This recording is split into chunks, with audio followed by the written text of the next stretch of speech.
El conflicto de los siglos, capítulo 15, parte 6.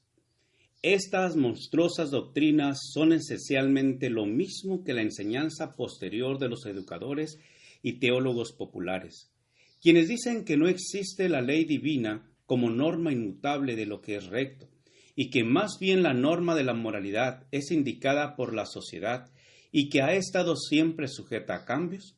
Todas estas ideas son inspiradas por el mismo Espíritu Maestro, por aquel que hasta entre los seres impecables de los cielos comenzó su obra de procurar suprimir las justas restricciones de la ley de Dios. La doctrina de los decretos divinos, que fija de una manera inalterable el carácter de los hombres, había inducido a muchos a rechazar virtualmente la ley de Dios. Wesley se oponía tenazmente a los errores de los maestros del antinomianismo y probaba que son contrarios a las Escrituras, porque la gracia de Dios que trae salvación a todos los hombres se manifestó, porque esto es bueno y agradable delante de Dios nuestro Salvador, el cual quiere que todos los hombres sean salvos y que vengan al conocimiento de la verdad. Porque hay un Dios, asimismo un mediador entre Dios y los hombres, Jesucristo hombre, el cual se dio a sí mismo en precio del rescate por todos. Tito 2:11, 1 Timoteo 2:3 al 6. El Espíritu de Dios es concedido libremente para que todos puedan echar mano de los medios de salvación. Así es como Cristo, la luz verdadera, alumbraba a todo hombre que viene a este mundo. Juan 1:9. Los hombres se privan de la salvación porque rehúsan voluntariamente la dádiva de vida. En contestación al aserto de que a la muerte de Cristo quedaron abolidos los preceptos del Decálogo, juntamente con la de la ley ceremonial, decía Wesley, la ley moral contenida en los 10 mandamientos y sancionada por los profetas, Cristo no la abolió al venir al mundo. No se propuso suprimir parte alguna de ella. Esta es una ley que jamás puede ser abolida, pues permanece firme como fiel testigo en los cielos. Existía desde el principio del mundo, habiendo sido escrita no en tablas de piedra, sino en el corazón de todos los hijos de los hombres al salir de manos del Creador. Y no obstante, estar ahora borradas en gran manera por el pecado, las letras tiempo atrás escritas por el dedo de Dios, no pueden serlo del todo mientras tengamos conciencia alguna del bien y del mal. Cada parte de esta ley ha de seguir en vigor para toda la humanidad y por todos los siglos, porque no depende de ninguna consideración de tiempo, ni de lugar, ni de ninguna otra circunstancia sujeta a alteración, sino que depende de la naturaleza de Dios mismo, de la del hombre y de la invariable relación que existe entre uno y otro.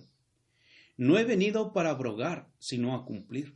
Sin duda quiere el Señor dar a entender este pasaje, según se colige por el contexto, que vino a establecerla en su plenitud a despecho de cómo puedan interpretarla los hombres, que vino a aclarar plenamente lo que en ella pudiera haber de obscuro. Vino para poner de manifiesto la verdad y la importancia de cada una de sus partes, para demostrar su longitud y su anchura, y la medida exacta de cada mandamiento que la ley contiene, y al mismo tiempo la altura y la profundidad, la inapreciable pureza y la espiritualidad de ella en todas sus secciones. Wesley demostró la perfecta armonía que existe entre la ley y el Evangelio. Existe, pues, entre la ley y el Evangelio la relación más estrecha que se pueda concebir. Por una parte, la ley nos abre continuamente paso hacia el Evangelio y nos lo señala. Y por otra, el Evangelio nos lleva constantemente a un cumplimiento exacto de la ley. La ley, por ejemplo, nos exige que amemos a Dios y a nuestro prójimo, y que seamos mansos, humildes y santos. Nos sentimos incapaces de estas cosas y aún más. Sabemos que a los hombres esto es imposible, pero vemos una promesa de Dios de darnos ese amor y de hacernos humildes, mansos y santos. Nos acogemos a este Evangelio y a estas alegres nuevas, se nos da conforme a nuestra fe, y a la justicia de la ley se cumple en nosotros por medio de la fe que es en Cristo Jesús. Entre los más acérrimos enemigos del Evangelio de Cristo, dijo Wesley, se encuentran aquellos que juzgan la ley misma abierta y explícitamente y hablan mal de ella, que enseñan a los hombres a quebrantar, a disolver o a anular la obligación que impone, no solo uno de los mandamientos de la ley, ya sea el menor o el mayor, sino todos ellos de una vez. La más sorprendente de todas las circunstancias que acompañan a este terrible engaño consiste en que los que se entregan a él creen que realmente honran a Cristo cuando anulan su ley y que ensalzan su carácter mientras destruyen su doctrina. Sí, le honran como lo honró Judas cuando le dijo, «Salve, maestro», y le besó. Y él podría decir también a cada uno de ellos, «¿Con beso entregas al Hijo del Hombre?». No es otra cosa que entregarle con un beso, hablar de su sangre y despojarle al mismo tiempo de su corona, despreciar una parte de sus preceptos con el pretexto de hacer progresar su evangelio. Y en verdad, nadie puede eludir el cargo si predica la fe de una manera que directa o indirectamente haga caso omiso de algún aspecto de la obediencia. Si predica a Cristo de un modo que anule o debilite en algo el más pequeño de los mandamientos de Dios. Y a los que insistían en que la predicación del Evangelio satisface todas las exigencias de la ley, Wesley replicaba, lo negamos rotundamente. No satisface ni siquiera el primer fin de la ley, que es convencer a los hombres de su pecado, despertar a los que duermen aún al borde del infierno. El apóstol Pablo dice que por medio de la ley es el conocimiento del pecado. Y mientras no esté el hombre completamente convencido de sus pecados, no puede sentir verdaderamente la necesidad de la sangre expiatoria de Cristo. Como dijo nuestro Señor, los sanos no tienen necesidad de médico, sino los enfermos. Es por lo tanto absurdo ofrecerle médico al que está sano, o que cuando menos cree estarlo. Primeramente, tenéis que convencerle de que está enfermo. De otro modo, no os agradecerá la molestia que por él os dais. Es igualmente absurdo ofrecer a Cristo a aquellos cuyo corazón no ha sido quebrantado todavía.